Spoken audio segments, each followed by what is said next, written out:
श्री कृष्णा श्री कृष्णा श्री कृष्णा श्री कृष्णा। गुरुर्ब्रह्मा गुरुर्विष्णुः गुरुर्देवो महेश्वरः गुरुः साक्षात् परं ब्रह्म तस्मै श्री गुरवे नमः। तस्मै श्री गुरवे नमः।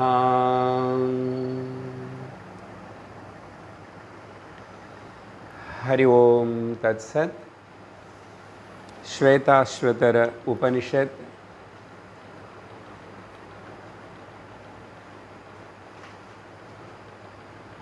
கடந்த சத்சங்கத்தில் 4வது அத்தியாயம் முடிச்சிட்டோம். கடைசி ஸ்லோகம் 22வது ஸ்லோகம் ஒரு வாட்டி திருப்பி சொல்லுங்க. मानस्तोके तनये मान आयुष्मान तनये मान आयुष्मान गोषु मान अश्वेषु रीरिषः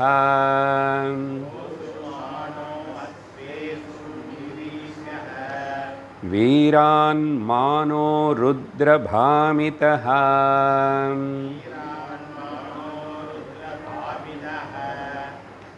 वधीर्हविष्मन्तः सदमित्वा हवामहे।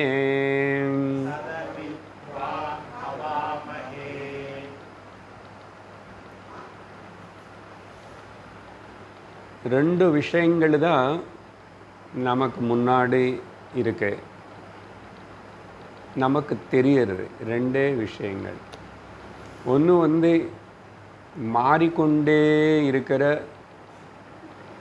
விஷயங்கள், அது வஸ்துவாகட்டும், விஷயமாகட்டும், சந்தர்ப்பமாகட்டும், ஏதாவது ஆகட்டும், மாறிக்கொண்டே இருக்கிறதெல்லாம் ஒரு பக்கம் இருக்கு. அது அளவில்லாமல் இருக்கு. மாறிக்கொண்டே இருக்கிறது எவ்வளோ அப்படின்னு சொல்ல முடியாமல் அளவில்லாமல் அந்த பக்கம் இருக்குது, மாறிக்கொண்டே இருக்கிறது. இன்னொரு பக்கம் மாறாமல் இன்னொன்று இருக்கு, அது ஒன்றாவதாக இருக்கு. ரெண்டு தான்.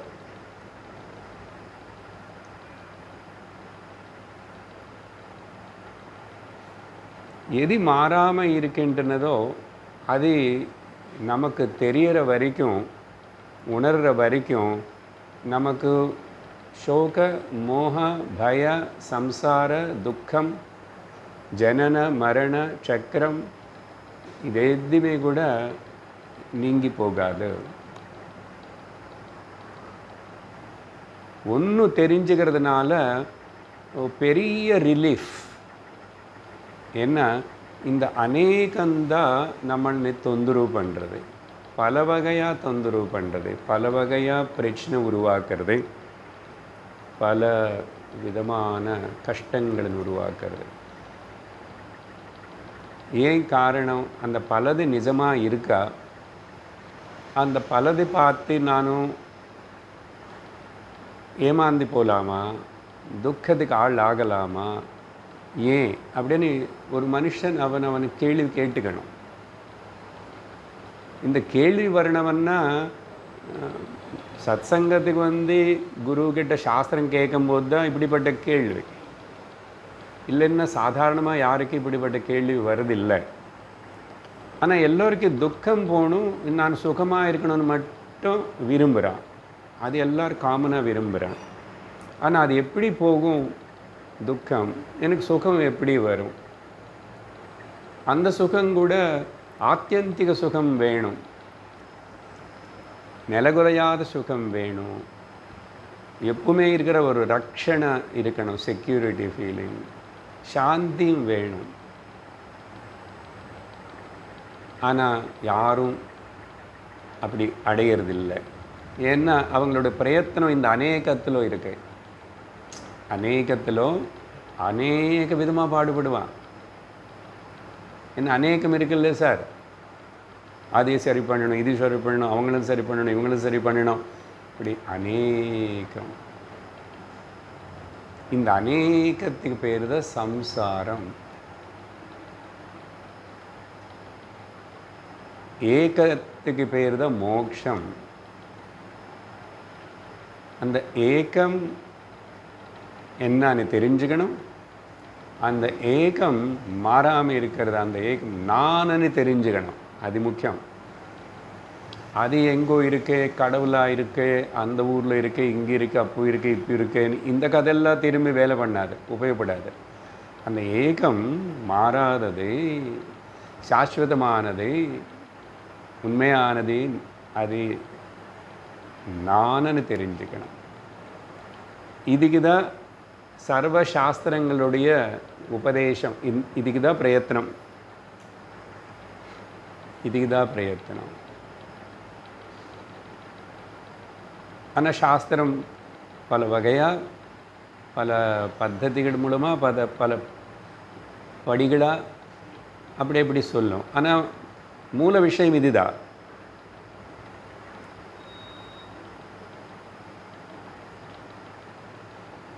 அந்தந்த விஷயம் பகவத்கீதையோ இன்னொரு பிரகரண கிரந்தமோ இன்னொன்று எடுத்துக்கிட்டு பேசும்போதும், உதாரணத்துக்கு இப்போது 11வது அத்தியாயம் விஸ்வரூப சந்தர்ஷன யோகம், அது கூட முடிஞ்சு விட்டது இங்கிலீஷில். அதெல்லாம் என்னன்னா, இந்த ஃபைனல் ஸ்டேஜுக்கு வரத்துக்கான முன்னாடி 2 படிகள் இருக்குது. ஒன்று ஏகரூப ஈஸ்வர பக்தியில், ஒன்று பகுரூப ஈஸ்வர பக்திக்கு வரணும்.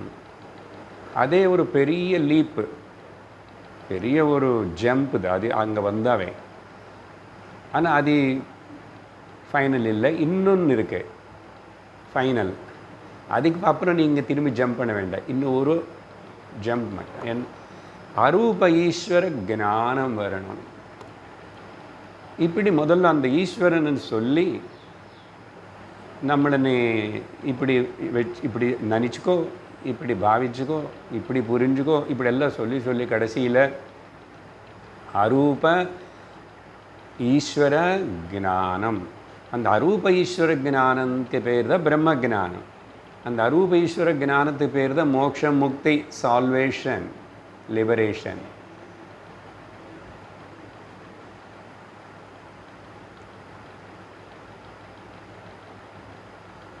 அது அவ்வளோ சுலபமாக ஒன்று தானே சார் புரிஞ்சுக்கணும்.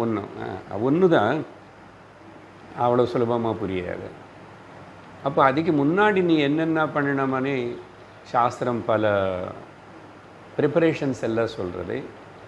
அந்த வகையில் தான் பகவான் கிருஷ்ணர் 11வது அத்தியாயம் முடிவு செய்யும்போதும் ஒரு 5 சாதனைகள் விஷயங்கள் சொல்லியிருக்காரு. அதெல்லாம் கூட்டி பார்த்தா பக்தி சொல்கிற போல் இருக்க.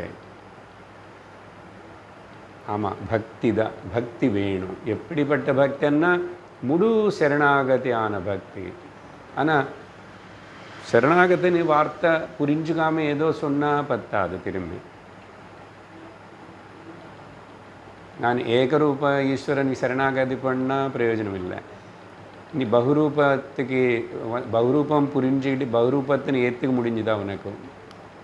அதுக்கு பிறகு அப்புறம் அரூபம் ஈஸ்வரனுக்கு ரூபம் అనేది இல்லை. இந்த ரூபங்கள் எல்லாம் நாமரூபம் மித்யானி அந்த அறிவு ஏற்பட்டதா? அப்போ தவிர ஒரு பக்தின்னு சொன்னதுனால ஆகாது. அங்கே சொல்லும்போது ஒரு முக்கியமான கருத்து சொல்லப்பட்டது கிருஷ்ணர்னால. என்னன்னா, இப்போ நான் ஆரம்பத்தில் உங்களுக்கு பேசின அநேகமும் ஏகம் అనేది, அதனால் அவர் சர்வசங்க வர்ஜிதகான்னு ஒரு இன்ஸ்ட்ரக்ஷன் கொடுத்தார். எல்லாத்தையும் தியாகம் பண்ணும் அன்னார். நம்ம பொதுவாக என்ன நினைக்கிறோம்னா, அப்போது சந்நியாசம் எடுத்துக்க சொல்கிறார் அப்படின்னு நினச்சிக்கிறோம். ஓகே, சந்நியாசம்டா, அது எப்படி எனக்கு முடியும்? அப்போது நான் பின்வாங்கிடுவேன், இதில் பயந்துடுவேன். என்ன சந்நியாசம் என்னன்னு புரியல. அந்த சர்வசங்க வர்ஜிதான்னு சொன்னால் நீ சர்வசங்க பரித்தியாகிகள்னா துறவிகள் தானே சார், சன்னியாசிகள் தானே அப்படி போகணும் அப்படின்னு நீ நினச்சிக்கிற, ஒழுங்காக கேட்காம புரிஞ்சுக்காம. நீ எங்கே இருந்தாலும் எந்த ஆசிரம வர்ண அவஸ்தையில் இருந்தால் கூட அங்கேயே நீ எது கூடையும் பற்று வச்சுக்காம இருக்கிறதுக்கு பேர் சர்வசங்க வர்ஜிதா. அது எவ்வளவுக்கு பலமாக இருக்கிறதோ அந்தளவுக்கு உனக்கு ஞான நிஷ்டைக்கு நீ தயாராகிடுவேன். ஸோ அப்படி சொல்லும் போதும் இந்த சங்கவர்ஜிதா, சர்வசங்கவர்ஜிதா, அதுதான் நான் சிம்பிளாக இப்போ என்ன சொல்கிறேன்னா, இந்த அநேகமனேது எது இருக்கின்றது அதெல்லாம் ஒரு பக்கம் இருக்கேன். ஆனால் ஏகம் இன்னொரு பக்கம் இருக்கே. ஆனால் அந்த ஒன்று தெரிஞ்சுக்கணும்னா சர்வத்தனை தள்ளி வைக்கணும். சர்வத்தனை தள்ளி வைக்கணும்னா என்ன, உட்டி கொடுக்கறதுன்னா என்ன அப்படின்னா அதுக்கு 0 இம்பார்ட்டன்ஸ் கொடுக்கணும். அது எல்லாத்துக்கும் கூட இருந்தே. இப்போ எனக்கு சாப்பிட்றதுக்கு தங்கிறதுக்கு பணம் வேணும். 0 இம்பார்ட்டன்ஸ்ன்னு அப்போது என்கிட்ட ஒரு காசு வச்சுக்காமல் எல்லாம் கொடுக்கணுமான அர்த்தம் அப்படி இல்லை. இது எனக்கு பூர்ணத்துவம் கொடுக்காது.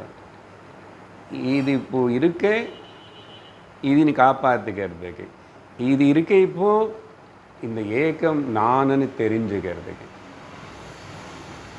அதனால் எங்கே நின்று உலகம் கிளம்புறது, எங்கே நின்று பிரச்சனை கிளம்புறது, எங்கே உலகம் அணங்கிடும், எங்கே பிரச்சனை காணாமல் இல்லாமல் போகுமன்னா நான் தான்.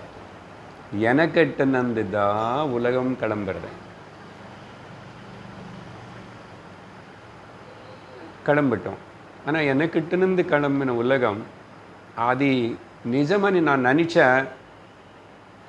என்ன நான் மறந்துட்டேன், உனக்கு ப்ராப்ளம் கேரண்டி, துக்கம் கேரண்டி. உனக்குள்ளேருந்து வரது உலகம்னு சொல்லும் போதும் நீ மையமாக இருக்க. அது நீ நிஜமாக உன்னுடைய ஸ்வரூபம் என்னானேது உணரு. அதனால தான் கைவல்யோபனிஷத்து சொல்கிற அழகான மந்திரம், மய்யேவ சகலம் ஜாதம் மயி சர்வம் பிரதிஷ்டிதம் மயி சர்வம் லயம் யாதி தத் பிரம்மாத்வயமஸ்மியஹம்.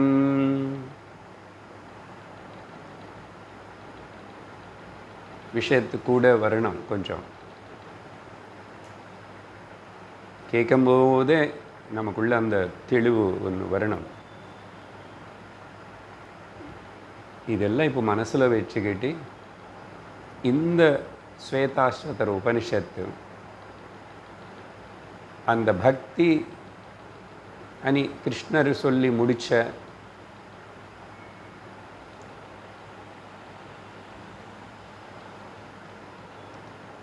அந்த பக்தி கூட இங்கே இப்போது நாம் 4வது அத்தியாயத்தில் பார்த்து பேசி முடிச்சிட்டோம். கடந்த சத்சங்கத்தில் அந்த கடைசி 22வது ஸ்லோகத்தினை சொல்லியிருக்கேன். அது பிரார்த்தனையாக இருக்கு, அது யூனிவர்சல் பிரார்த்தனையாக இருக்கு.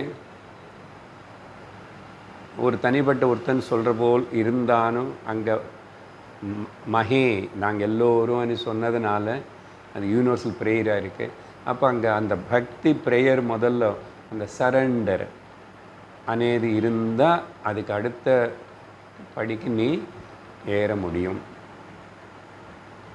இப்போ அடுத்த அத்தியாயம் இன்றைக்கி இப்போ நம்ம 5வது அத்தியாயத்தில் ஆரம்பிக்கிறோம். முதல் மந்திரம் படிக்கிறேன்.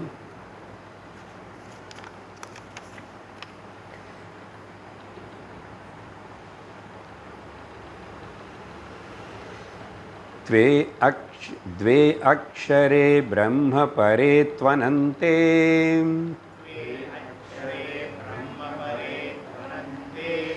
வித்யா வித்யே நிஹிதே யத்ர கூடே யத்ர கூடே க்ஷரம் த்வவித்யா ஹ்யம்ருதம் து வித்யா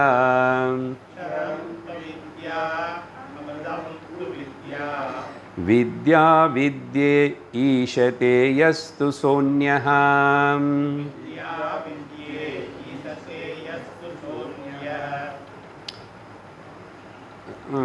ரொம்ப கொஞ்சம் காம்ப்ளிகேட்டடாக இருக்கும். அப்படி அந்தந்த பதங்கள் எடுத்துக்கிட்டு எப்படி அர்த்தம் பார்த்தா கூட அது நம்ம கொஞ்சம் சமன்வயப்படுத்திட்டு ஜாக்கிரதையாக புரிஞ்சுக்கணும். அதனால் நீங்கள் அங்கே பார்க்கவே வேண்டாம். அது நம்ம சமன்வயப்படுத்திக்கணும். இப்போ நான் பேசின விஷயத்தினை மனசில் வச்சுக்கிட்டு முக்கியம் அது அது அந்த கிளாரிட்டி உங்களுக்கு இருக்கணும். அது இல்லாமல் இந்த உபனிஷத்தை பொறுத்த வரைக்கும் இங்கே வந்து ரொம்ப ஸ்ட்ரெயிட்டாக அப்படி பிரம்மம் அப்படின்னு சில இது அப்படி சொல்லாமல் சில இடத்துல சொல்லியிருக்கேன்.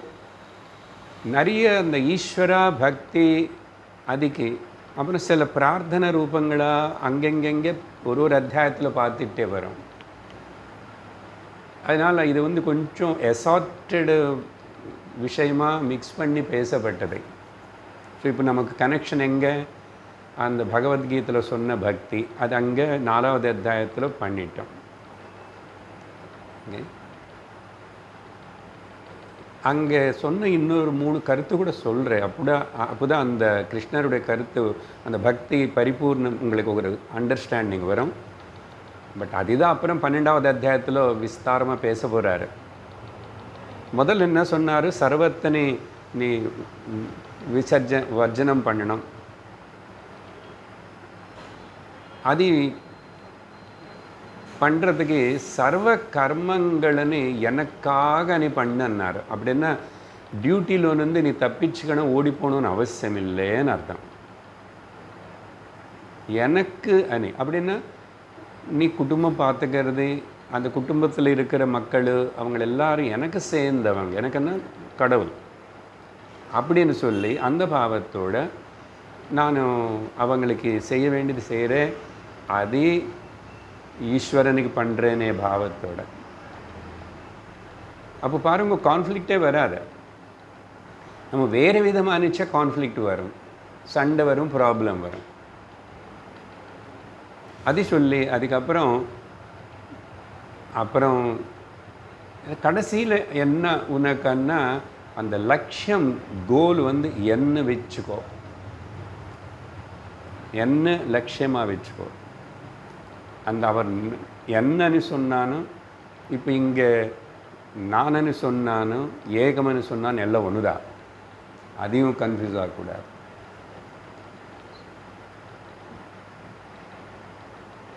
இப்படி அதெல்லாம் சேர்ந்து எப்போ கான்ஃப்ளிக்ட் இல்லை. என்னோட டியூட்டி இல்லை, ஈஸ்வரனுக்காக பண்ணுறேன், இதெல்லாம் ஈஸ்வரன் தான் பண்ணுறேன். அப்போ என்ன ஆகும்னா ராகமோ துவேஷமோ ஒரு தனிப்பட்ட பர்சனாலிட்டி வளராது. அந்த 11வது அத்தியாயத்தோட முழு பேசும்போது அப்புறம் எல்லாத்துக்கும் சொன்ன மெயின் அண்டர் கரண்ட் பாயிண்ட் என்னன்னா அகங்கார மமக்காரந்தான் உனக்கு நிஜம் என்ன சத்தியம் என்ன அந்த ஏக்கம் என்னான்னு தெரியாமே ஆகிறதுக்கு காரணம் அகங்கார மமக்காரம். அது மெயின். அது எப்படி எலிமினேட் பண்ணுறதுன்னு அங்கே ஒரு ஸ்லோகம் பார்க்கும்போது அர்ஜுனனுடைய ஸ்டேட்டஸ் என்ன ஆயிடுச்சு, மைண்டு மென்டல் கிளைமேட் எப்படி மாறிடுச்சு, அப்புறம் எப்படி கடைசியில் அவன் கூட பக்திக்கு வந்து பிரார்த்தனையில் இறங்கி நமஸ்காரம்னு முடிவு செஞ்சதுக்கப்புறம் பகவான் அப்பு கடைசியில் சொல்கிறாரு. அதனால் கேட்டுக்கோனே 2 வாட்டி சொன்னார். வேறே நான் அது பண்ணுறேன் இது பண்ணுறேன் யஜ்ஞம் பண்ணுறேன் யாகம் பண்ணுறேன் தானம் பண்ணுறேன் அது எல்லாத்தினால உனக்கு பூர்ணத்துவம் வராது. நான் உன்னுடையவனா நீ என்னுடையவனா ஆக முடியாது. நம்ம 2 பேரும் ஒன்றும் ஆக முடியாது. அதுக்கு ஒரே ஒரு அனன்ய பக்தின்னு சொல்லிட்டு அப்படி முடிவு செய்கிறாரு. ஸோ இப்போ அந்த பக்தி எலிமெண்ட் ரொம்ப முக்கியமான இப்போ இங்கே ஸ்வேதாஸ்வேத்தில் பார்க்கும்போது கூட நமக்கு கடந்த சத்சங்கத்தில் அந்த ஸ்லோகத்தை சொன்னோம், எங்கள் குழந்தைகளையும் காப்பாற்று, எங்கள் பேத்தி பேரனை காப்பாற்று, என்னுடைய பசுமாடு நெல்லை காப்பாற்று, எல்லாம் காப்பாற்று, அப்புறம் யானை குதிரை எல்லாம் காப்பாற்று, என்னோடய சர்வெண்ட்ஸ்ன்னு முக்கியமாக கவனிச்சுக்கோன்னு. அது நான் கடைசியில் அப்படி பேசி பேசி கொஞ்சம் வேறு விதமாக லிங்க் பண்ணி உங்களுக்கு ஒரு கருத்தாக சொல்லியிருக்கேன் கடைசி 5 நிமிஷம். அதோடைய தொடர்பு இன்றைக்கி கொஞ்சம் நேரத்துக்கு அப்புறம் இன்னும் கொஞ்சம் வேறு விதமாக தெரிவிக்கிறேன். இப்போது இந்த மந்திரம் படித்தோமா, இந்த 1வது மந்திரம், 2வது மந்திரம், 3, 4 இது எல்லாத்திலும் காமனாக வர ஒரு முக்கியமான வார்த்தை என்னன்னா ஏகம். அதனால தான் நான் அது வச்சு தான் ஆரம்பிச்சிருக்கேன் இன்னைக்கு. அந்த ஏகமனே வார்த்தை வந்துடும். முக்கியமாக 2வது ஸ்லோகத்திலிருந்து ஆரம்பமாகும். அப்போ முதல் ஸ்லோகத்தில் என்ன சொன்னாருன்னா, முண்டகோபனிஷத்தில் சொன்னது போல் அந்த 2 பறவைகள் ஒரு மரத்து மேலே இருக்கு, ஒன்று வந்து மேலே களை மேலே இருக்குது, ஒன்று கீழே கீழே இறங்க அப்படி தாவி தாவி போகிறதுன்னு அங்கே இருக்கு. அதே போல் இங்கே எக்ஸ்பிரஷன் அங்கே சொல்லும்போதோ இந்த துவேயனே வார்த்தை 2 பறவைಗಳನ್ನು வச்சு அப்படின்னா பரமாத்மா ஜீவாத்மா அப்படின்னு சொல்கிறதுக்காக அப்படி ஆரம்பித்து அங்கே சொல்லிச்சு. இப்போ இங்கே துவேயனே வார்த்தை வந்து எப்படி சொல்கிறாருன்னா, முதல் இந்த ஒன்றுன்னு சொல்கிறீங்களே அது வந்து ஒரு லெவலில் ஈஸ்வரன்னு சொல்கிறோம், சமஷ்டி லெவலில். ஆனால் ஈஸ்வரனு கூட மாயா சகிதமாக சமஷ்டியில் ஆகியிருக்காரு. ஆனால் அதுக்கு மிஞ்சி ஈஸ்வரன் மாயா சகிதம் ஆகாத சுத்தமான ஈஸ்வரனுக்கு இன்னொரு பேர் பிரம்மம். ஸோ இங்கே அந்த பரபிரம்மம் ஏகமனேது அக்ஷரமனே பேரோட இங்கே சொல்லப்படுறது. இந்த அக்ஷர வித்யா அக்ஷரமனேது முண்டகோபனிஷத்துடைய ஃபேமஸான கருத்து. ஸோ அதனால் இந்த அக்ஷரம் பிரம்மமே అని சொல்லிட்டு அந்த அக்ஷரமான பிரம்மம், பிரம்மன்னாம ஏகமன் அர்த்தம். இங்கே ஏகமனே பதம் இந்த ஸ்லோகத்தில் வரலன்னாங்க. அது வந்து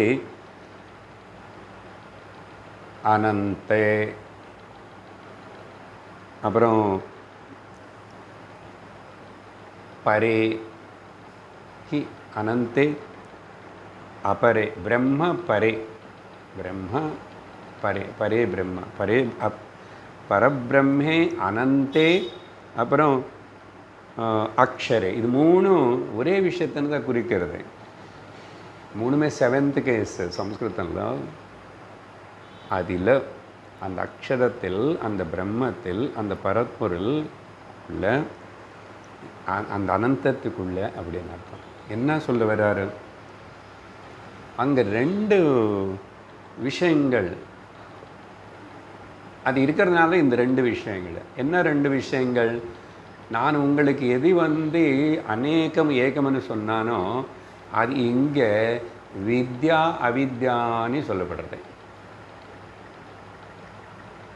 இப்போ அநேகம் நிஜமில்லை வேறு விஷயம், பட் அநேகம் இருக்கு. அது அப்படி அநேகமாக காணப்படுறதுக்கு இந்த ஏகம்தான் காரணம். ஏகம் ஏகம் அதுக்கு காரணம் ஒன்றும் இல்லை, அது அப்படி இருக்கு. பட் இங்கே வந்து அந்த பாஷன் வந்து வித்யா அவித்யா 2 பதங்கள், தெரியும் தெரியாதுன்னு 2 இருக்குல்ல. அது 2மே கூட எங்கே நிகித்தே கூடமாக உள்ள ஒரு சென்டர் தான், ஒரு பாயிண்ட் தான்.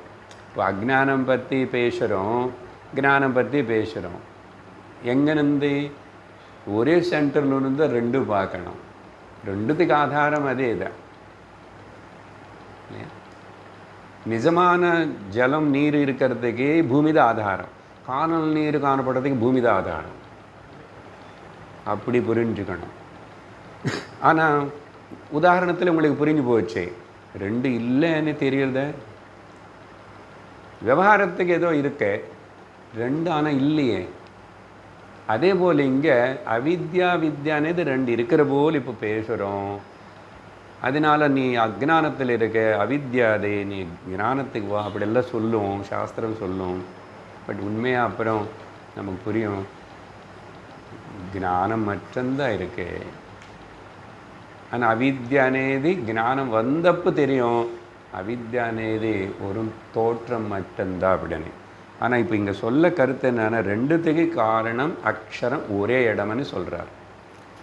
ஆனால் இதில் சொல்லி அந்த அவித்யா இருக்கே அது நிஜமில்லை. அதுதான் க்ஷரம் தூ அவித்யா, அது நாசனமாகி போயிடும்.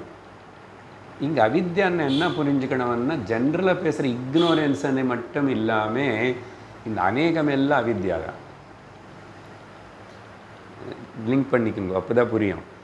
அநேகமனு எது சொல்லிட்டானோ அதெல்லாம் அவித்யா. அதனால் அது நசிஞ்சு போகக்கூடியது. நீங்கள் இந்த அநேகம் சொல்லுங்க, அதில் ஏதாவது பர்மனெண்ட்டான்னு சொல்லுங்க, ஏதாவது சொல்லுங்க, ஒன்று கூட நீங்கள் காட்ட முடியாது. அது எதுவுமே பர்மனெண்ட் இல்லைன்னு சொல்கிற நான் மட்டும்தான் பர்மனெண்ட்டுன்னு நீங்கள் ஒத்துக்குவீங்க. என்ன பர்மனெண்ட்டுன்னா எந்த வகையில்? இதெல்லாம் நிஜமில்லைன்னு சொல்கிற நான் இருக்கேனே, நான் இருக்கிறதுனால தான் நல்லா சொல்ல முடியுது. அதெல்லாம் போயிடுச்சு. ஆனால் சொல்கிற நான் இருக்கேன். ஜாகிரதை புரிஞ்சுக்கணும். சரீர ரூபத்தில் சொல்லலை, வாட்சார்த்தம் சொல்லலை, லட்சார்த்தமான கான்ஷியஸ்னஸ் சைத்தன்யமாக பேசிகிட்டு இருக்கிறோம்.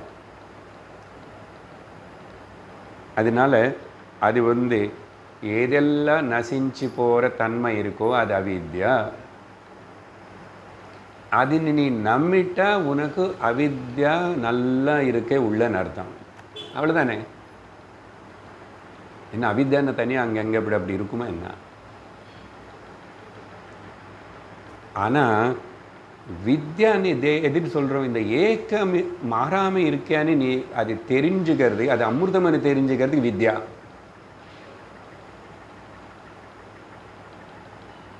அநேகம் అనేది சத்தியம் இல்லைன்னு தெரிஞ்சுக்கணும், அநேகம் అనేది அவித்யான்னு தெரிஞ்சுக்கணும். அதுக்கு சம்பந்தப்பட்ட என்னோட பாவனை மனசில் இருந்து நீக்கிட்ட அவித்யை நீக்கினது போலுதான். அது நீக்கினதுக்கப்புறம் என்ன இருக்கும்னா, ஏகமான நீ இருக்கு, அது அக்ஷரமாக இருக்கு, அது அமிர்தம். இந்த ஏகம் மாறுறதில்லை, போகிறதில்லை, எதுவுமே ஆகலை. அதுக்கு அது பிடிச்சிக்கோ, அது நீன்னு பிடிச்சிக்கோ, பிடிச்சிக்கோ சொல்லி இது ரெண்டு கூட அந்த ஈஸ்வரனால தான் கண்ட்ரோல் செய்யப்பட்டிருக்கு. ரெண்டுமே இங்கே இருக்குது. இப்போ மாதிரி மாயா சாகித்ய ஈஸ்வரன் கொண்டு வந்தால் தானே இதோ அநேகம் சிருஷ்டி பண்ணார். அதனால் இங்கே உபனிஷத்து கலந்து பேசுறது, அக்ஷரம்னு சொல்கிறது, ஈஷான்னு சொல்கிறது, அப்புறம் அவித்யா வித்யான்னு சொல்கிறது கொஞ்சம் காம்ப்ளிகேட்டடாக இருக்கும். அதனால உங்களுக்கு புரியறதுக்கு போல் சிம்பிள் பண்ணி சொல்லிட்டுருக்கேன். சரி, இந்த விஷயம் முண்டகோபனிஷத்தில் எப்படி சொல்லப்பட்டிருக்கு உங்களுக்கு ஜஸ்ட் புரிஞ்சதை இப்போது ஸ்லோகத்துடைய துவே வித்யே வேதித்தவ்யே. அங்கே சிஷ்யன் எது என்ன தெரிஞ்சுக்கணும் இந்த உலகத்தில், எது ஒன்று தெரிஞ்சுக்கிட்டால் எல்லாம் தெரிஞ்சுனதுக்கு போல் ஆயிடும், அப்படி ஏதாவது இருக்கா? அது இருந்தால் அப்படி அது எனக்கு உபதேசம் பண்ணுங்கன்னு கேட்டான். அப்போது குரு சொல்கிறாரு, ரெண்டு இருக்க தெரிஞ்சுக்க வேண்டியதான்றாரு. சிஷ்யன் எது ஒன்று தெரிஞ்சுக்கிட்டால் எல்லாம் தெரிஞ்சுக்கணும்னு சொன்னால், சரி அது உனக்கு தெரியறது முதல்ல நான் இப்படி பேசணும். துவே வித்யே வேதித்தவ்யே, ரெண்டு வித்யை பற்றி தெரிஞ்சுக்கணும். இதி ஹஸ்மா யத் பிரம்மவிதா வதந்தி, அப்படின்னு பிரம்ம வித்துகள் பிரம்மஜானிகள் சொல்லுவாங்க. ஆனால் அந்த ரெண்டு என்னன்னா இங்கே பராச்ச அபராச்ச இங்கே பேர் மாற்றி சொல்லப்பட்டது. பரான்னா வித்யா, அபரான்னா அவித்யா.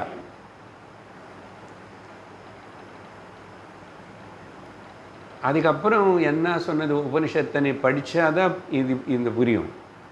C how connection is there. இங்கே அவித்யா வித்யான்னு சொன்னாலும் அங்கே அபரான்னு சொன்னாலும் ஒன்று தான்.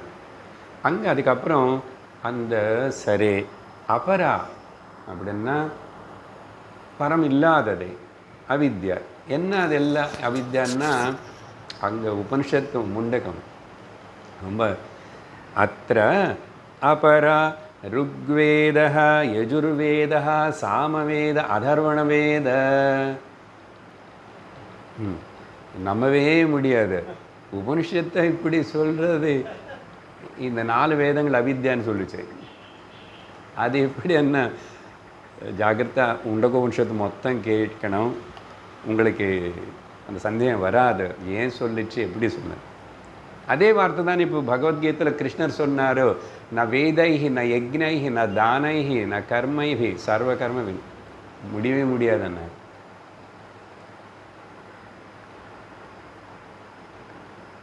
அத பரா யயா தத் அக்ஷரம் அதிகம்யதே. இது எல்லாத்தையும் நீ தள்ளி வச்சிட்டா நீ அந்த அக்ஷரத்தை நீ உணர்வாய். எங்கே வந்துச்சு முடிவு? அநேகத்தின் எல்லா பக்கத்தில் வை. இதுக்கு பாஷ்யம் எழுதும் போது சங்கரர் ரொம்ப அழகா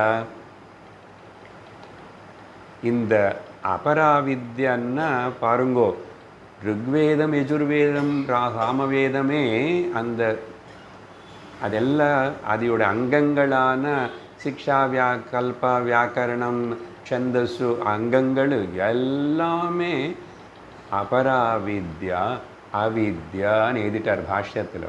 உபனிஷத்தை சொல்லுதே. வேதங்கள்னு படிக்கிறதே ஞானத்துக்காக படிக்காம இப்படி படிக்காம நீ நான் பாராயணம் பண்ணுறேன், நான் 2 வேதம் படித்தேன் 3 வேதம் படித்தேன் ஏதாவது அப்படி சொன்னால் கூட அதெல்லாம் அவித்யை ஆயிடும். இந்த ஞான உபனிஷத்து வித்யை உனக்கு ஏறலைன்னா பாண்டித்துக்காக மட்டும் படித்தா அது அவித்யா, அபராவித்யா அவித்யா. இப்போ சொல்லுங்க, அதெல்லாமே அபராவித்யான்னு சொன்னதுக்கு அப்புறம் உன்னோட எம்டெக்கு பிடெக்கு பிஹெச்டி எங்கே அசல் குப்பை தொட்டிலோ எங்கோ போட்டுடணும். ஆனால் லோகம் எப்படி இருக்கு, எப்படி எல்லாம் பெருமைப்படுறான். என்னோடய பையன் பிஇ படிச்சுட்டான், அவன் ஐஐடியில் படிச்சுட்டான், அங்கே படிச்சுட்டான், இது பண்ணுறான், என்ன பண்ணுறான். அதெல்லாம் படித்து ஆர்ஷ வித்யா ருஷி பரம்பரா இந்த பொக்கிஷம் ஞானம் இதெல்லாத்தையுமே கைவிட்டுட்டு போகிறானே. அது அசல வித்யை கீழே வருமா? அது வயத்து பொடுப்புக்காக ஏதோ பண்ணுறேன். அன்றைக்கி சொன்னோம், வாழனவன்னா படிக்கணும்னு அவசியம் இல்லைன்னு சொன்ன ஒரு நாள் ஞாபகம் இருக்க? அந்த பாயிண்ட் கிளிப்பாக எடுத்து பார்த்தா நிறைய பேர் பார்த்தாங்க. பிடிச்சது எல்லாரும் வாழ்கிறதுக்கு படிப்பு தேவையில்லை. சிம்பிள், புரிஞ்சுக்கிறதுக்கு ஒன்றும் கஷ்டம் இல்லை. அன்றைக்கி நான் நிறைய விவரித்தேன் அதை பற்றி. சரி, இது இப்படி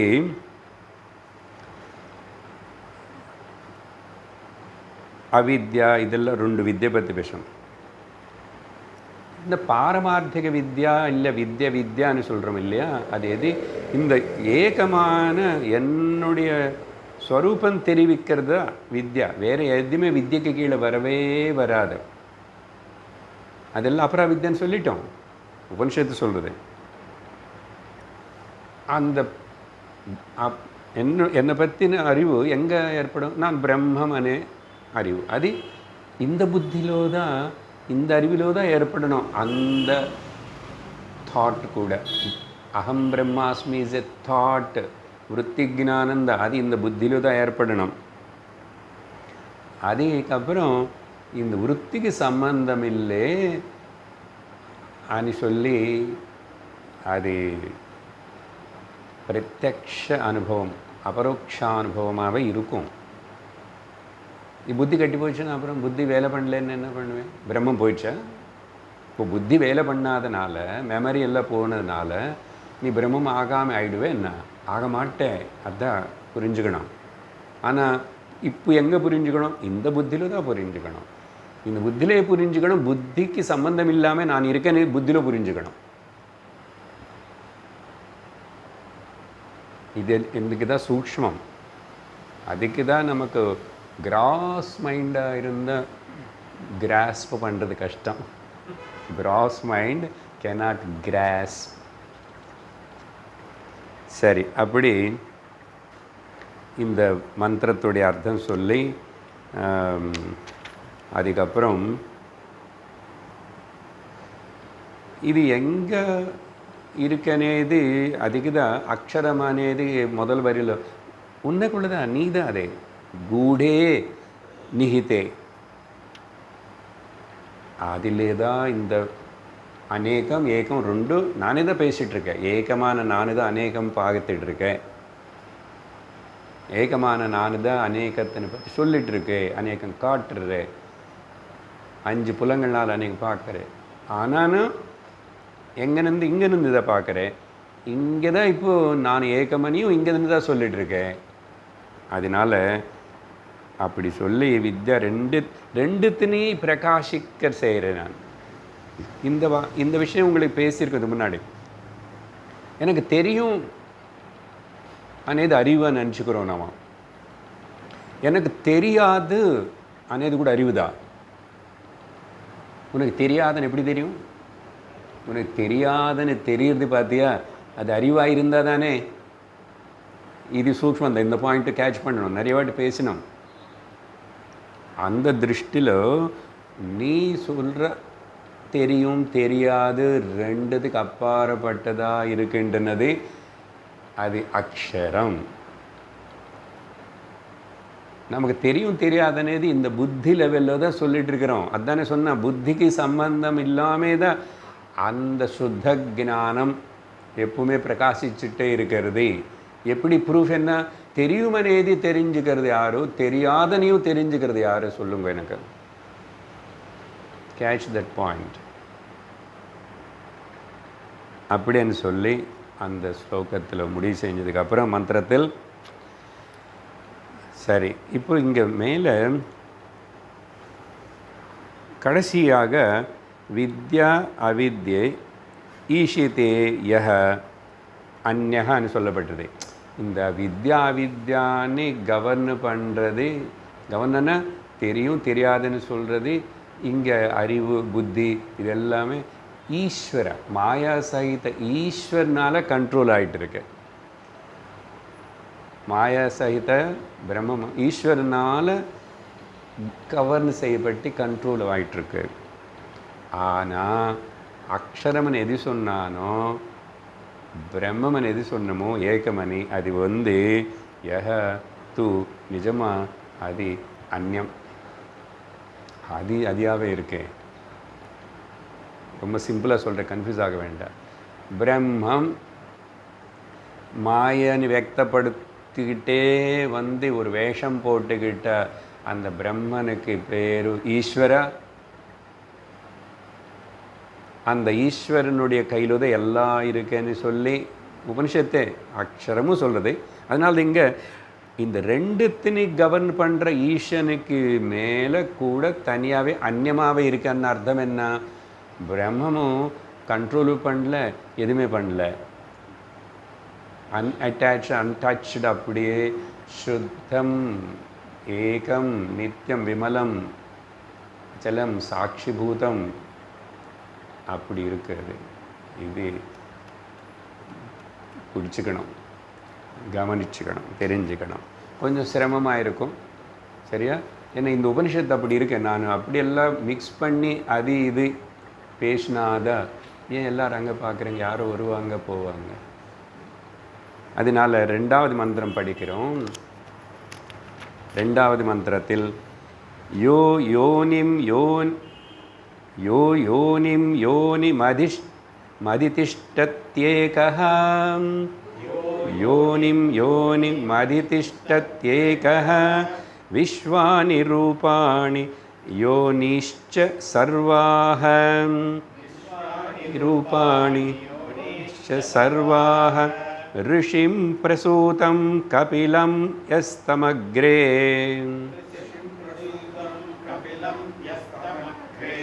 ज्ञानैर्बिभर्ति जायमानं च पश्येत्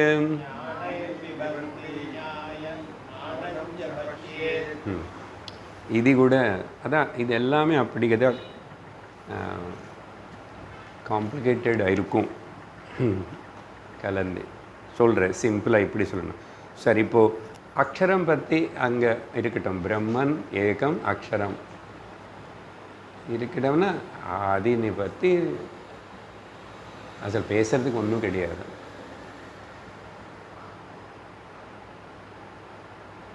சரி, ஈஸ்வரனை பற்றி பேசலாம். அதானே பேசிகிட்டு இருக்கிறோம். ஈஸ்வரா, ஜெகதீஸ்வரா, பரமேஸ்வரா, லோகேஸ்வரா எல்லாம் சொல்லி ஈஸ்வரனை பற்றி சொல்லலாம்.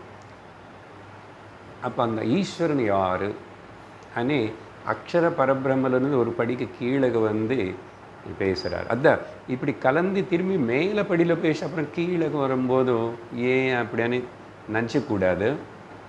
அந்த ஏகமனே பதம் முக்கியமான சொல்லியிருக்கேன் பாருங்க. இப்போ இங்கே வந்துச்சு இல்லை, ஏகா முதல் வரி கடைசியில்.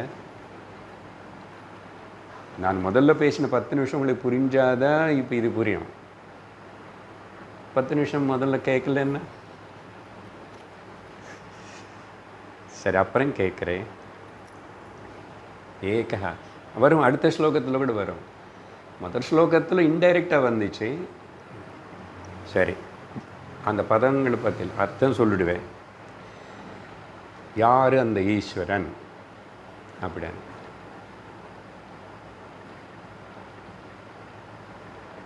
இந்த பிரபஞ்சம் மொத்தம் உலகம் இங்கே எத்தனை வகையான நாமரூபங்கள் இருக்கின்றனையோ அதான் ஆரம்பத்தில் அநேகம்னு சொல்லிட்டேன்.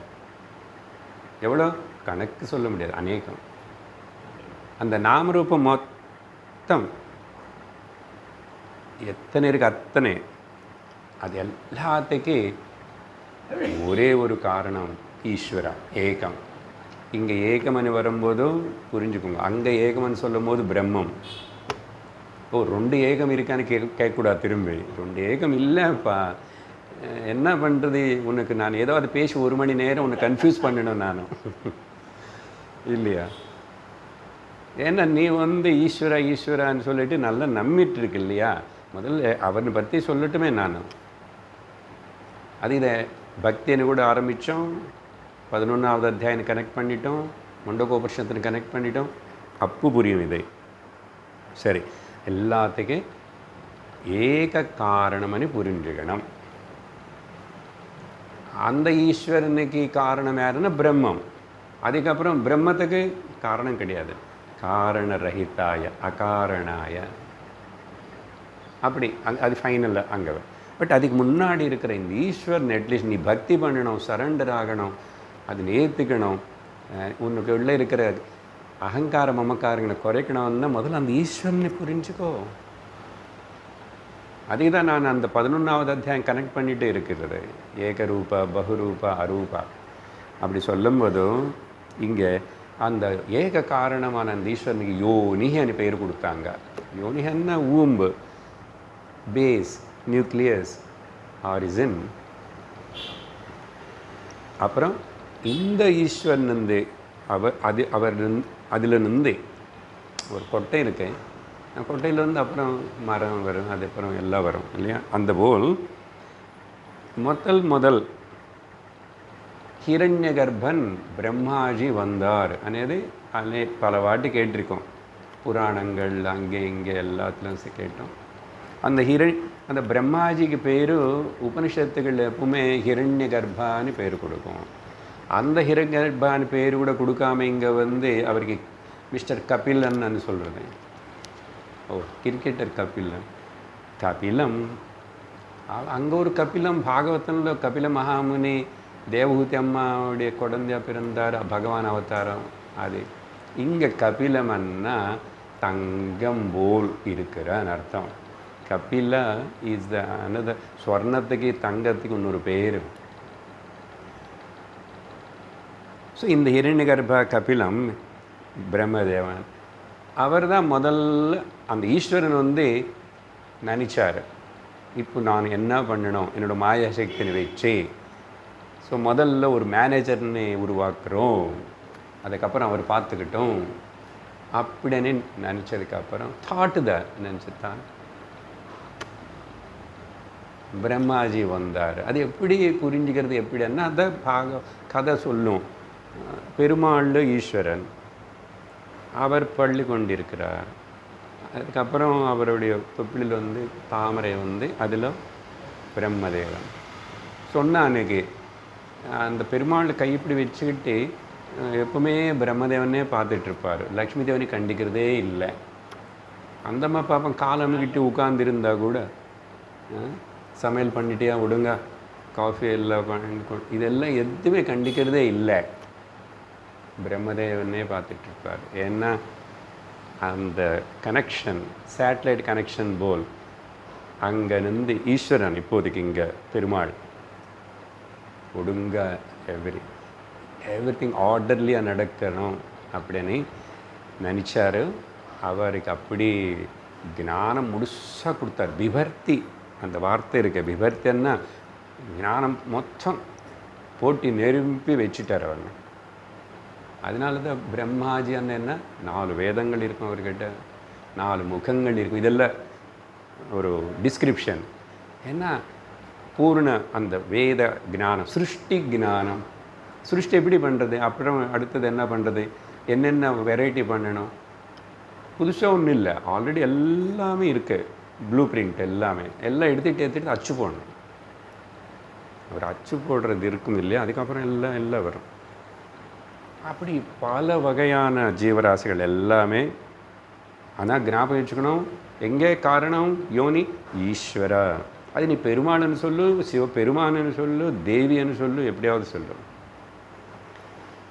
அப்புறம் அந்த பிரம்மதேவனை உருவாக்கி அவனை காப்பாற்றிக்கிட்டே அவனை வளர்த்த வச்சு இருக்க வச்சு அவருக்கு எல்லா ஞானம் ஊட்டி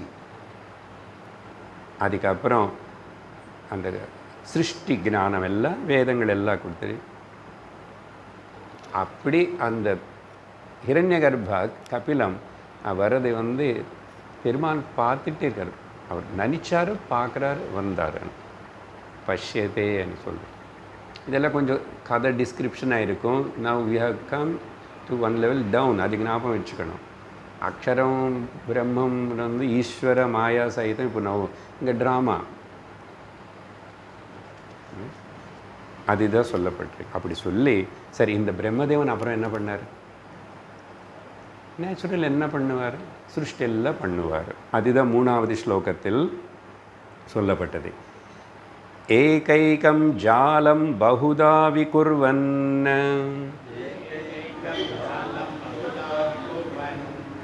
அஸ்மின் க்ஷேத்ரே சம்ஹரத்யேஷ தேவஹ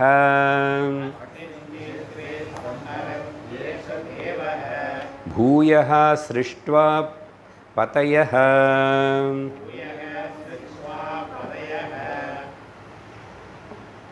ததேஷः சர்வாதிபத்யம் குருதே மகாத்மா. இங்கே ஆரம்பத்தில் பாருங்கள், ஏகஹ பதம் இருக்கு.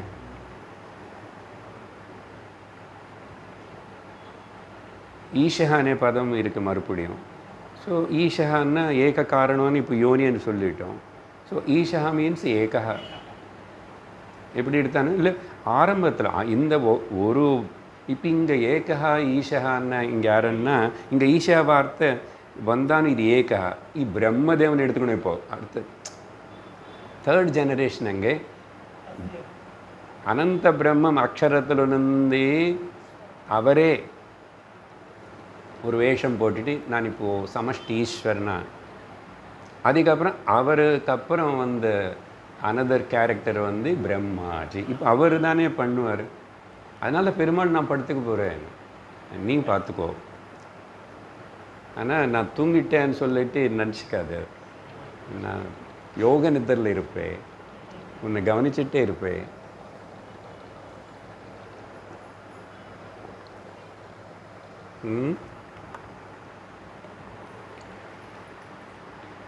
என்ன பண்ணார் இவர்? சிம்பிள் ஸ்லோகம். ஆனால் அந்த ஏகம் வார்த்தை மறக்கக்கூடாது. இவர் தாமா நிறைய ஏகைக்கம் ஜாலம். இங்கே ஜாலம்னா ஒரு கிளஸ்டர். வலை ஆக்சுவலாக ஜாலம்னா அப்படின்னா ஒரு கிளஸ்டர், ஒரு இடத்துல ஒரு கூட்டணி. மனிதர்கள், பறவைகள், பூச்சிகள், குதிரைகள், அதெல்லாம் வரத்துக்கு முன்னாடி முக்கியமாக பிரஜாபதிகளனை, மனுகளனை, பிரஜாபதிகளனை எல்லாத்தையும் உருவாக்கிட்டார். பாகவத்தில் பார்த்தோம் 14 மனுஸ், அப்புறம் நிறைய பிரஜாபதி, தக்ஷ பிரஜாபதி, கர்தம பிரஜாபதி, அப்படி எல்லாம் லோக பாலகர்கள் கொஞ்சம் எல்லாம் டிஃப்ரெண்ட் போஸ்டெல்லாம் கொடுத்துட்டு நிறைய பேர் அப்படி இல்லை. திரும்பி அவங்களெல்லாம் அந்தந்த ஒரு டைம் வரும்போது, பிரளயம் అనేది வரும்போது, பிரம்மதேவன் தூங்கும் போதே எல்லோரும் உள்ளே போகிறான்னு திரும்பி வரான். அது பிரம்மதேவன் போஸ்ட்டே காலி ஆயிடுச்சுன்னு வச்சுக்கோங்க, ஆகிடும். அவருக்கு இன்னொரு பிரம்மாஜி வரணும். அப்போது ஈஸ்வரன் மொத்தத்தினை அவருக்குள்ளே திரும்பி எடுத்துக்குவார். அப்படி என்ன அந்த ஒரு கொட்டை பூமியில் வந்து அப்புறம் முளைக்க ஆரம்பித்து வரும்.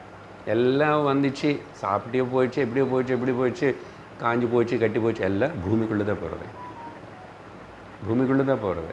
அதேபோல் இங்கே மூல பிரகிருதி అనేది பூமி, மூல பிரகிருதி பேசிக் மேட்டர். அதை வச்சு தான் இந்த பிரளயம் சமயத்தில் எல்லாம் திரும்பி உள்ளக்கு இழுத்துக்கிட்டு அந்த சிலந்தை நூலு வெளியில் கொண்டு வந்தாச்சு, திரும்பி உள்ளக்கு எடுத்து திரும்பி ஒரு புதுசாக அப்படி உருவாகும் சிருஷ்டி. கடைசியில் என்ன சொல்கிறேன்னா, இவ்வளவு வேலை அந்த ஒரு அந்த ஒரு ஈஸ்வரனால. இப்போது பிரம்மையே இல்லாமல் போவார். அப்போது அந்த மெயின் ஈஸ்வரனை மறக்கக்கூடாது. அவர் தான், அவருடைய ஆக்ஞினால தான், அவருடைய சாசனத்தினால தான் நியமிக்கப்பட்டு கண்ட்ரோல் செய்யப்பட்டு நடந்து கொண்டிருக்கிறது. என்ன கருத்து? நீ நிம்மதியாயிரு, நீ நிம்மதியாயிரு. என்ன ஆகுமோ, இப்படி ஆகுமோ, இப்படி ஆகுமோ, என் பிள்ளைக்கு எப்படி, அவனுக்கு எப்படி, ஏன் கவலைப்படுறே? யாருன்னு நீ கவனிக்கிறது இல்லை. நீ கவனிக்கிறது போல் உனக்கு ஒரு சின்ன டியூட்டி கொடுக்கப்பட்டது. அதனால தான் convert all your duties into devotion. அப்போது குழந்தைங்களை பார்த்துக்கிறது, குடும்பம் சமைக்கிறது, இது பற்றி வெறுக்க மாட்டேன், வருத்தப்பட மாட்டேங்க, கஷ்டப்பட மாட்டேங்க. அவங்க எல்லாரும் கடவுளுடைய ரூபங்கள். எனக்கு ஒரு ஆப்பர்ச்சுனிட்டி இது செய்யும்போது இந்த டிரான்சாக்ஷன் நான் ராகத்வேஷம் இல்லாமல் அகங்காரம் மமகாரம் வளர்த்துக்காமல் இருக்க முடியுமா? அதுக்கு தான் இந்த கிளாஸு டீச்சிங்கு. இல்லைன்னா நீ மாட்டிக்குவே, இப்போ துக்கப்படுவே, அப்புறம் துக்கப்படுவே, மறுபடியும் பிறப்பேன், மறுபடியும் உடம்பு கிடைக்கும். இப்படி தான் கம்மிங் அண்ட் கோயிங் இது போயிட்டே இருக்கும். இது நல்லா தான் இருக்குன்னு சொன்னால் ஓகே, குட் பை, போயிட்டு வா. இல்லை ஏதாவது வழி இருக்கான்னா உட்காரு, கேளு. இப்படி தான் சொல்லி 3வது மந்திரம் முடிவு செய்யப்பட்டது. இந்த மந்திரத்தில் பகுதானே ஒரு வார்த்தை இருக்கு. பல வகையான அநேகம் இன்யூமரபிள் அன்னு அர்த்தம். இந்த பகுதானே வார்த்தை நான் மனசில் வச்சுக்கிட்டு மையமாக கடந்த சத்சங்கத்தில் அந்த கடைசியாக உங்களுக்கு நான் ஒரு 5-6 நிமிஷம் ஒரு தனிப்பட்ட கருத்து பேசியிருக்கேன். இப்போ அதோடைய தொடர்பாக இன்னொரு 10 நிமிஷம் பேசுவேன். ரொம்ப முக்கியம். இதுக்கு உபனிஷத்துக்கு என்ன கனெக்ஷன்னு கேட்கக்கூடாது அப்படின்னு அன்னிக்கூடாது. அன்றைக்கே சொன்னால் நான் அதை கிளாரிஃபை பண்ணியிருக்கேன். இப்போ நீங்கள் இந்த கேட்குற இந்த விஷயம் அன்றைக்கி நான் பேசினது இது எல்லாமே தனிப்பட்ட ஒரு மனிதனுக்கு, குடும்பத்துக்கு, சமுதாயத்துக்கு, நாட்டுக்கு, உலக மனிதர்களுக்கு எல்லாருக்கும் நல்லது செய்கிற விதமாக இருக்கும் இது. ஆனால் இது வந்து கொஞ்சம் ப்ராட் மைண்டடாக பார்க்கணும். சிலது நான் பேசும்போது உங்களுக்கு இது ஏதோ ஒன்று வந்து முதல் பர்சனல், அடுத்தது சோஷியல், அப்படியே கொஞ்சம் ஒரு இன்னொரு பக்கம் பார்த்தா கொஞ்சம் பொலிட்டிக்கல் அப்படின்னு தோணும். பட் இதெல்லாம் சேர்ந்து தானே நீங்கள் வாழ்கிற, அப்படியெல்லாம் சேர்ந்து தான் நீங்கள் வாழ்கிற. நீ அப்படி தனியாக நான் அங்கே அப்படி இருக்க பறவை போல் ஆகாயத்தில் போகிறேன்னு போலையே. இப்போ இவ்வளவு டைமென்ஷன்ஸ் இருக்குது இல்லையா, personal, social and political and in large மொத்தம். சரி, விஷயம் என்னன்னா, அன்றைக்கி பேசும்போது சனாதன தர்மம், அப்புறம் இதோடைய முக்கியத்துவம், ஆர்ஷ தர்மம், ரிஷிகளுடைய பரம்பரை, ரிஷிகளுடைய கண்ணோட்டம், இந்த நாட்டுக்கு பொறுத்த வரைக்கும் இங்கே கொடுக்கப்பட்ட இந்த அறிவு, ஞானம், இந்த வேதம் எது சொல்கிறோம், இதோடைய அருமை பெருமை தெரியாமல் இருக்கிறது ரொம்ப ரொம்ப தவறு. இதுதான் நான் நீ சொன்னேன். இது ஒரு தனிப்பட்ட இண்டிவிஜுவல் சொன்னானே, சோஷியல், அது மறக்கக்கூடாது. எல்லாருக்கும் நல்லது,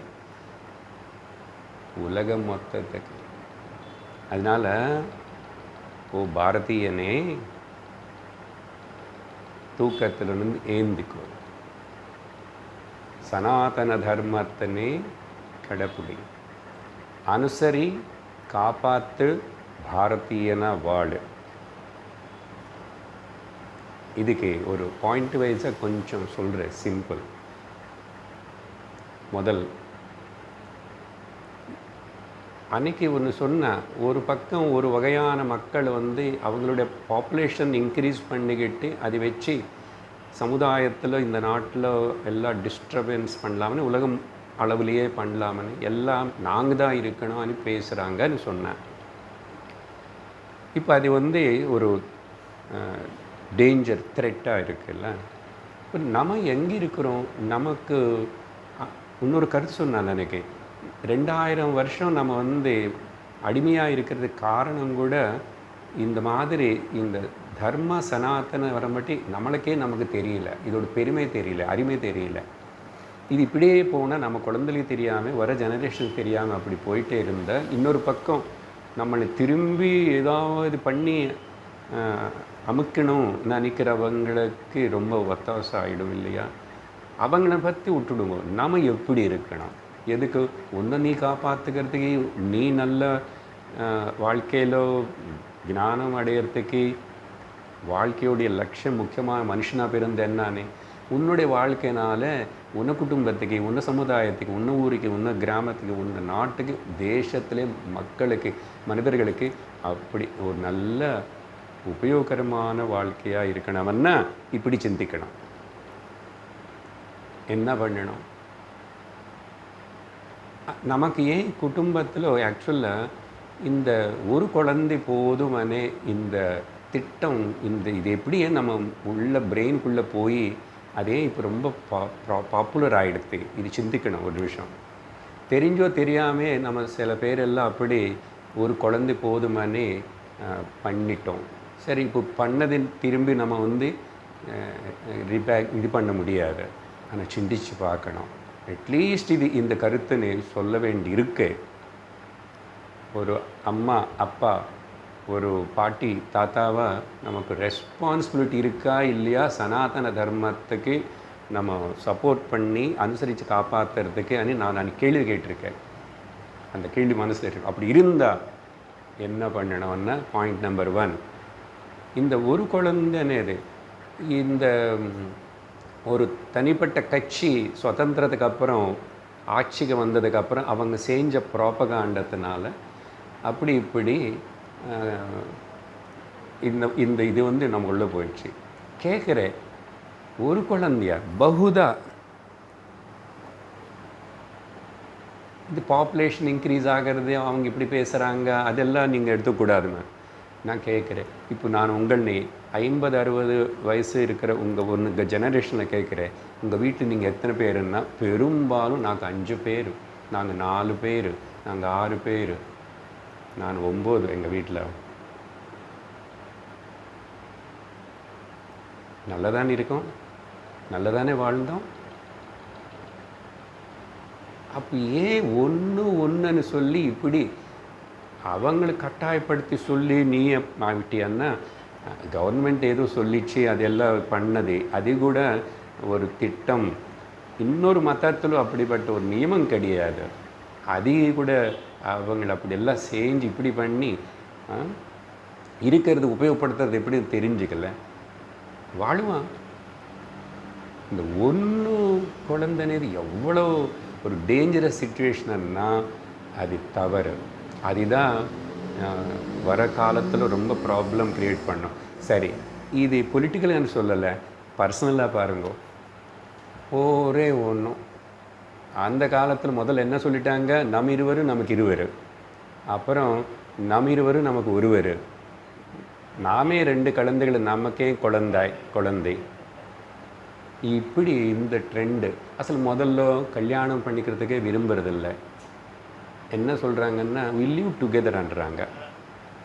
அதான் வெஸ்டர்னைஸ்டு இல்லை, கொஞ்சம் அங்கே போய் அங்கங்கே படித்து இப்படியெல்லாம் பண்ண இப்படியெல்லாம் டைவர்ட் ஆகி போயிடுவான். சேர்ந்து வாழுவோம். அதான் அதுக்கப்புறம் சரி, யாராவது மேரேஜ் பண்ணிக்கிட்டால் கூட குழந்தைகளை பெற்றுக்கிறது விரும்பலை. ஏதாவது தப்பு தவறு அப்படி பெற்றுக்கணும்னா ரொம்ப லேட்டு. அதுக்கப்புறம் ஒன்றும் ரொம்ப ஆச்சரியமாக இருக்கேன். பிறக்கலைன்னு அது வேறு விஷயம். ஏன் இப்படி பணம் இவ்வளோ கொட்டிட்டு இருக்கு? 2 பேர் அம்மா அப்பா கஷ்டப்பட்டு சம்பாதிக்கிறாங்க. ஏன் இன்னும் 2 பேர் இருந்த சாப்பாடு போடுறது கஷ்டமா? ஏன்னா சுவார்த்த புத்தி வந்துச்சு. எனக்கு சுகமும் கம்ஃபர்ட்ஸ் இருக்காது. ஒருத்தர்னா போதும். இந்த பாயிண்ட் நல்லா கவனிச்சுக்கோங்க. அந்த காலத்தில் 6 பேர் 8 பேர் 5 பேர் இருந்தபோது இப்போ ஏன் ஒருத்தனை நீ சும்மா கதை சொல்லாது. விலைவாசி சம்பளம் கூட நல்லா தான் ஏற்றிட்டாங்க. ஆனால் சுவார்த்தம், எனக்கு சுகம், நல்ல கம்ஃபர்டபுள் ஹவுஸ், இப்படி எல்லாம் இருக்கணும்னு நீ நினைக்கிறல்ல. ஒரு குழந்தை இப்போ அவனை தப்பு தவறி போகிறானே, நிறைய பேர் போயிடுறான். இப்போ தெரியாது உனக்கு வயசாகி நீ அமெரிக்கா போக முடியாது, இங்கிலாந்து போக முடியாது. போகிற வரைக்கும் நல்லா போயிட்டு வருவேன். அதுக்கப்புறம் தன்னந்தனியாக இருக்கணும். சரி, அந்த ஒரு குழந்தை சப்போஸ் குடிக்காரனோ இப்படி கெட்ட பழக்கம் இருக்கிறவனை ஆயிட்டா, அட்லீஸ்ட்டு 4 குழந்தை இருந்தால் எனக்கு நிறைய கை இருக்கிறது போல். ஏன் அப்படி நினச்சிக்கல? ஏன் இப்படிப்பட்ட ஒரு ராங் ஐடியா மனிதர்களுக்குள்ளே அப்படி இன்ஜெக்ட் பண்ணால் நம்மளும் ரொம்ப என்னது கன்சூமரிசம், எனக்கு கம்ஃபர்ட்ஸ் அப்படியெல்லாம் இருக்குன்னு. ஸோ ஒரு குழந்தை போதும். ஏன் கஞ்சூஸ்? நாய் எத்தனை குழந்தைகளை பெற்றது? பூனை, பன்னி, பறவை, கொசு. இந்த டைரெக்ஷனில் திங்க் பண்ணுறதுக்கு யாரும் சொல்கிறதில்ல. அதனால நானே சத்சங்கத்தில் உபனிஷத்து சமயத்தில் இதெல்லாம் சொல்லணும்னா பலதுக்கு வயசானவங்களை எல்லாருக்கும் ஒரு குழந்தை இருந்து அவர் இங்கே இல்லாமல் அங்கெங்கே போய் அப்புறம் ஒரு குழந்தை அந்த மருமகனும் இவன் நீ பார்த்துக்கூடாது உங்கள் பேரண்ட்ஸ் நான் சொல்கிறவங்க இருக்கான். நான் இப்படி பேசினோன்னா நிறைய 1 hour மேலே பேசினோம். பார்க்குறேன் உங்கள் பொறுமை என்னோடய பொறுமை. என்ன தனியாக பேசி இன்னொன்று வாட்டு எதுக்கணும். என்ன ஆகிட்டு தெரியுமா, நிறைய கேர்ள்ஸ் இப்போது இந்த பையனுக்கு கேர்ள் கிடைக்கிறது கஷ்டமாக இருக்கு. அவங்க அதையும் கூட எங்கே ஃபாரினில் வேலை பண்ணுறது. நான் எல்லோரும் ஃபாரினில் இருக்கான்னு சொல்லலை.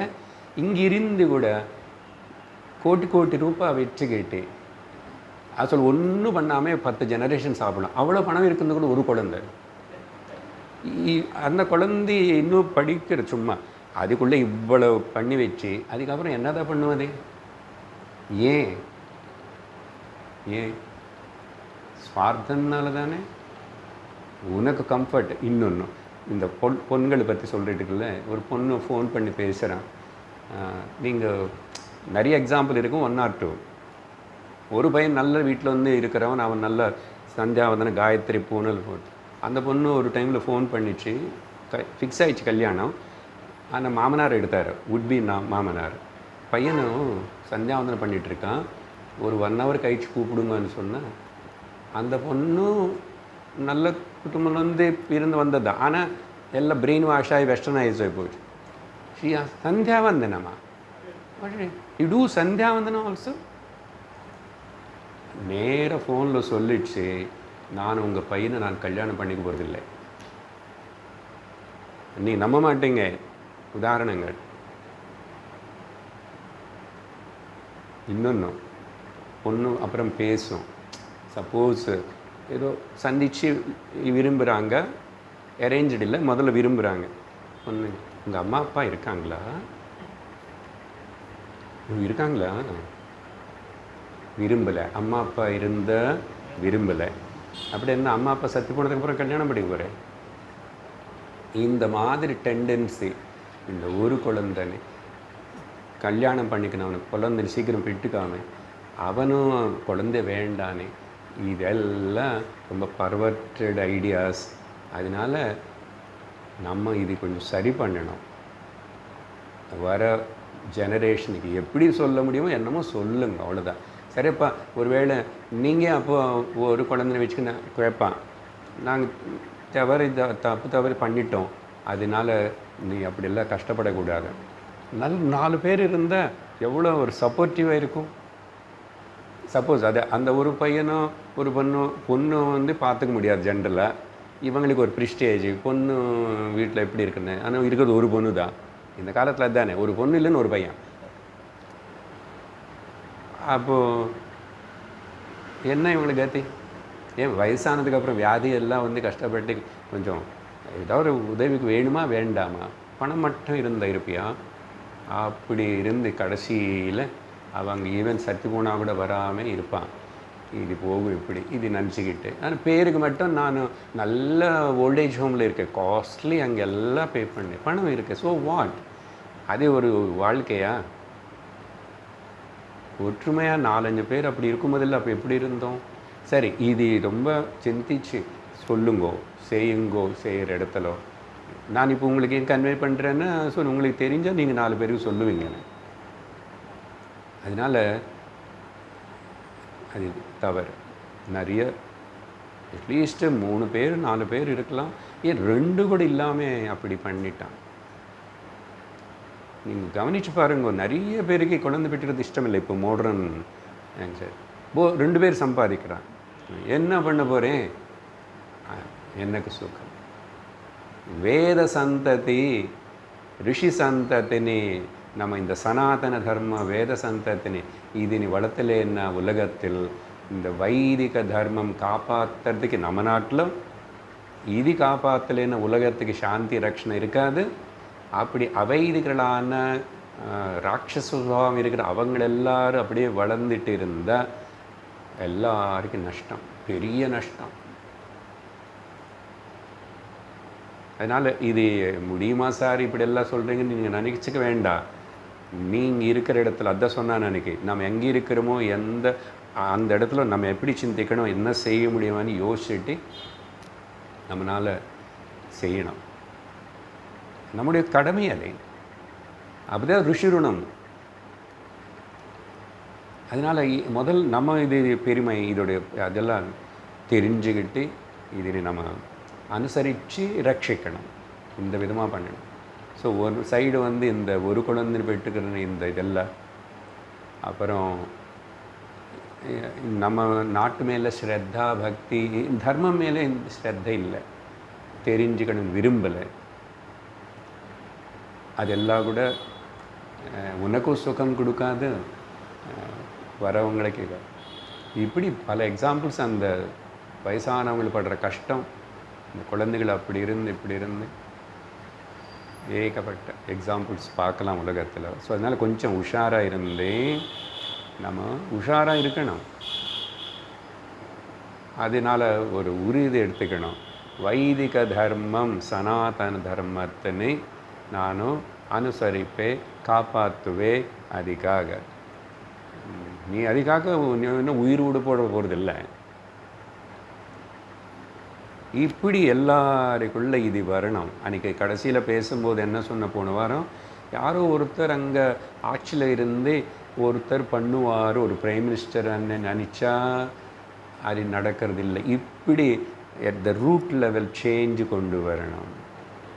அதனால் உங்களுக்கு யாருக்கிட்ட பேச முடியும், யாருக்கிட்ட சொல்ல முடியும், அந்த இடத்துல சொல்லலாம். உங்கள் குழந்தைகளை சொல்லலாம், உங்கள் பேரு பேத்தன் இருந்தால் சொல்லுங்க, அவங்களுக்கு வேணும். இப்படி பண்ணாத ஈஸ்வரனுக்கு ஆனந்தம். இன்னொரு லாஸ்ட் கருத்து, நம்ம இப்படி நம்மளை நம்ம குறைச்சிக்கிட்டு இருந்தால் இப்போ நிறைய நாட்டில் இங்கே என்ன பண்ணாங்க, நீங்கள் 2 குழந்தைகளும் மேலே வச்சுக்கிட்டால் உங்களுக்கு ரேஷன் கார்டு கிடையாது அப்படிலாம் மிரட்டிட்டாங்க. ஈவனோ சைனா, ரஷ்யா இந்த மாதிரி அரபு கண்ட்ரீஸில் நீ எத்தனை குழந்தைகளை வச்சு அதோட இன்க்ரிமெண்ட் உனக்கு.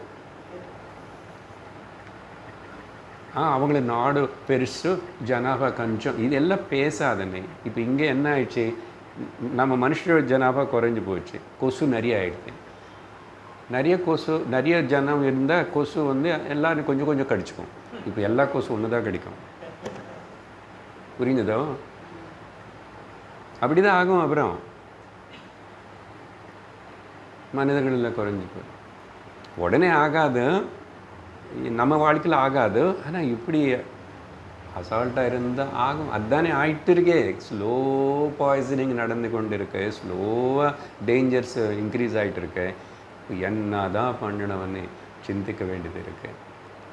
ஐ திங்க் நான் சொன்ன கருத்து உங்களுக்கு புரிஞ்சிருக்கும். அதனால் யாருன்னு நிந்த பண்ணுறதுக்காக சொல்லலை, யாரு மேலே நமக்கு துவேஷம் கிடையாது. நம்ம ருஷி கல்ச்சரை லோகா சமஸ்தா சுகினோ பவந்து, முதல்ல உன்னை நீ காப்பாற்றுக்கோ. நீயே இல்லாமல் உனக்கே ஒரு த்ரெட்டாக இருக்கும்போது அது உஷாராக இருந்து கவனிக்க வேண்டாம். அவ்வளவு ஏமாந்து அப்படியே இருப்பேன். அதனால் உனக்கு பர்சனலாக நடக்காத வரைக்கும் நீ என்னமோ நினச்சிருப்பேன். அவங்களுக்கு யாருக்கும் அங்கே நடந்துச்சு, இங்கே கன்று வச்சு ஷூட் பண்ணான்னா அது உனக்கு நடந்திருந்தா, இப்போ அந்த மாதிரி ஃபீலிங்கோட தேசம் ஃபஸ்ட், நேஷன், சமுதாயம். அதுதான் ஈஸ்வர பக்தன். என்ன அகங்காரம் இல்லாமல் இருக்கிறது என்னென்னா, பல பேருக்காக அடுத்தவனுக்காக வாழு, உன்னை வாழ்க்கை நல்லதாக இருக்கும். அப்படி இல்லாமல் எனக்காக வாழ்ந்த அது நல்லா இருக்காது. நீ நினச்சிக்கிற அந்த பிரம விட்டுடும். ஸோ இந்த கருத்து மனசில் வச்சுக்கோங்க. இது எப்படி வேதாந்தத்துக்கு, உபனிஷத்துக்கு எல்லாத்துக்கும் கனெக்ஷன் అనేది நீங்கள் யோசிக்கணும். நான் சொல்ல வேண்டியது ரொம்ப சிம்பிளாக சொல்லிட்டேன். இதோடு எனக்கு நிறுத்துகிறோம். ஓம் பூர்ணமதః பூர்ணமிதம் பூர்ணாத் பூர்ணமுதச்யதே பூர்ணஸ்ய பூர்ணமாதாய பூர்ணமேவாவசிஷ்யதே. ஓம் சாந்தி சாந்தி சாந்தி. ஹரி ஓம் ஸ்ரீ குருப்யோ நமः. ஹரி ஓம். ஹரி ஓம் தத்சத்.